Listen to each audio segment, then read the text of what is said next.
আজকে আমি দেখাচ্ছি কিভাবে রেস্টুরেন্ট স্টাইলে খুব সহজেই চাইনিজ ভেজিটেবল রান্না করতে পারবেন। তো চাইনিজ ভেজিটেবল রান্না করার জন্য প্রথমেই আমি তেল দিয়ে দিয়েছি কড়াইয়ে। এরপর আপনি পেঁয়াজ এবং মরিচ দিয়ে একটু নেড়ে নিচ্ছি।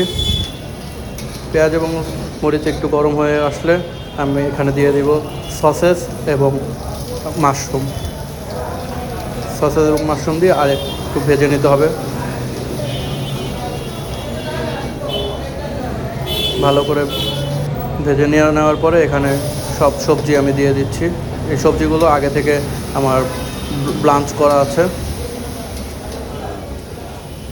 সবজিগুলো দিয়ে একটু নেড়ে আমি এখানে দিয়ে দিচ্ছি সয়া সস, কিকোম্যানের সয়া সস,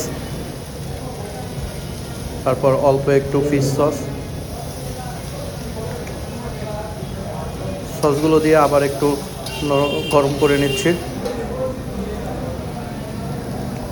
ভেজিটেবলগুলো একটু হিট হয়ে যাওয়ার পর এখানে দিয়ে দিচ্ছি ঘি। অল্প কিছু ঘি দিয়ে আবার একটু নেড়ে নেব।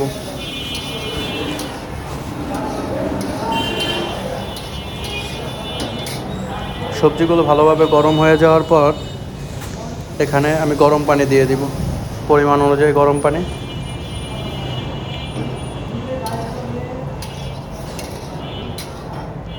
গরম পানি দিয়ে আবার একটু নেড়ে নিব।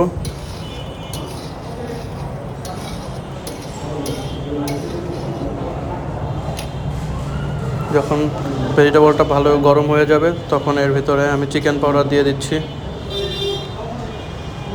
1 চামচ চিকেন পাউডার, 1/2 চামচ হোয়াইট পেপার, 2 চামচের মতো চিনি, 1/2 চামচ টেস্টিং সল্ট দিয়ে আবারও আমি চুলার হিট বাড়িয়ে ভালোভাবে হিট করে নিচ্ছি ভেজিটেবলটাকে। যখন ভেজিটেবলটা ভালোভাবে বলক আসতে থাকবে তখন আমি এখানে দিয়ে দিব কর্নফ্লাওয়ার গুলানো পানি। পরিমাণ অনুযায়ী কর্নফ্লাওয়ারের পানি দিয়ে দিব। এরপর আমি এখানে দিয়ে দিচ্ছি রসুন ভাজা।